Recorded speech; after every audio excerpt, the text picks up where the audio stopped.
الشیطان الرجیم بسم اللہ الرحمن الرحیم۔ مسلم سائنسدانوں کا جو حشر مسلمانوں کے ہاتھوں ہوا وہ عوام کو نہیں بتایا جاتا۔ آج بڑے فخر سے کہا جاتا ہے کہ وہ ہمارے مسلم سائنسدان تھے، اگرچہ علم کا کوئی مذہب نہیں ہوتا۔ ان میں سے 6 سائنسدانوں کا مختصر احوال پیش خدمت ہے۔ یعقوب الکندی فلسفی، طبیعیات، ریاضی، طب، موسیقی، کیمیا اور فلکیات کا ماہر تھا۔ الکندی کی فکر کے مخالف خلیفہ کو اقتدار ملا تو ملا خوش کرنے کی خاطر الکندی کا کتب خانہ ضبط کر کے اس کو 7 برس کی عمر میں سر عام کوڑے مارے گئے۔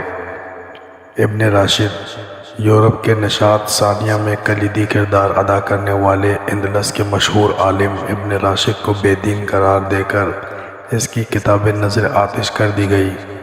ایک روایت کے مطابق اسے جامع مسجد کے ستون سے باندھا گیا اور نمازیوں نے اس کے منہ پر تھوکا۔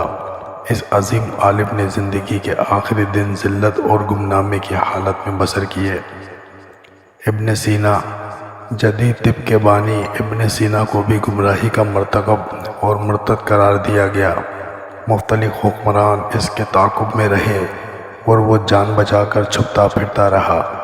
اس نے اپنی وہ کتاب جو 600 سال تک مشرق اور مغرب کی یونیورسٹیوں میں پڑھائی گئی، یعنی القانون فی الطب حالات روپوشی میں لکھی۔ زکریا الرازی عظیم فلسفی، کیمیا دان، فلکیات دان اور طبیب زکریا الرازی کو جھوٹا مولد اور کافر قرار دیا گیا۔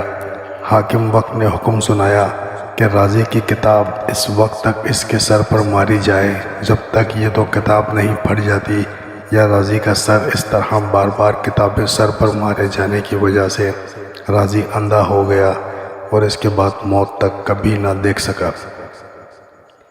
جابر ابن حیان جسے مغربی دنیا انہیں جدید کیمیائی کارکردہ کہتی ہے، جس نے کیمیا، طب، فلسفہ، فلکیات پر کام کیا، جس کی کتاب الکیمیا اور کتاب السابعین صرف مضرب کی لائبریریوں میں ملتی ہے۔ جابر بن حیان کا سے انتقامی سلوک حکومت وقت کو جابر کی بڑھتی ہوئی شہرت کھٹ کرنے لگی۔ جابر خراسان میں رہنا مشکل ہو گیا۔ اس کی والدہ کو کوڑے مار مار کر شہید کر دیا گیا۔ جابر اپنی کتابوں اور لیبارٹری کا مختصر سامان سمیٹ کر عراق کے شہر بصرہ چلا گیا۔ بصرہ کے لوگ جابر کو علم کے گردا ہو گئے۔ جابر جیسی کیمیا گری اور علمی گفتگو انہوں نے اس سے قبل کبھی نہیں سنی تھی۔ جابر نے انہیں زمین سے آسمان اور زمین سے اس کی تہوں تک سفر کروا دیا۔ حاکم بصرہ کو بھی اس کی شہرت برداشت نہ ہوئی۔ حاکم کے درباری جابر کی بڑھتی ہوئی علمی شہرت اور مسلکی اختلافات کو حکومت کے لیے خطرہ سمجھنے لگے۔ ایک دن جابر کو الزامات کی زد میں لا کر قاضی بصرہ کے سامنے پیش کیا گیا۔ قاضی نے حاکم کی ایما پر جابر کو سزائے موت سنا دی اور یوں جس جابر بن حیان کو آج مغرب بابائے کیمیا، فادر کیمسٹری آف کہتی ہے، اس کی کیمیا گری، علم اور سائنسی ایجادات کو اس کے اپنے ہم مذہبوں نے جادوگری، کذاب اور کفر قرار دے دیا۔ ناظرین کرام، امید کرتا ہوں آج کی یہ ویڈیو آپ کو پسند آئی ہوگی۔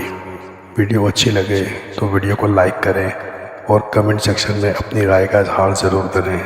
مزید ایسی معلوماتی ویڈیوز کے لیے ہمارے چینل اسلامک انفارمیشن کو سبسکرائب کریں اور بیل آئیکن کو ضرور پریس کریں تاکہ ہماری ہر نئی آنے والی ویڈیو کا نوٹیفیکیشن آپ کو بر وقت مل سکے۔ ملتے ہیں اگلی ویڈیو میں، تب تک کے لیے اللہ حافظ۔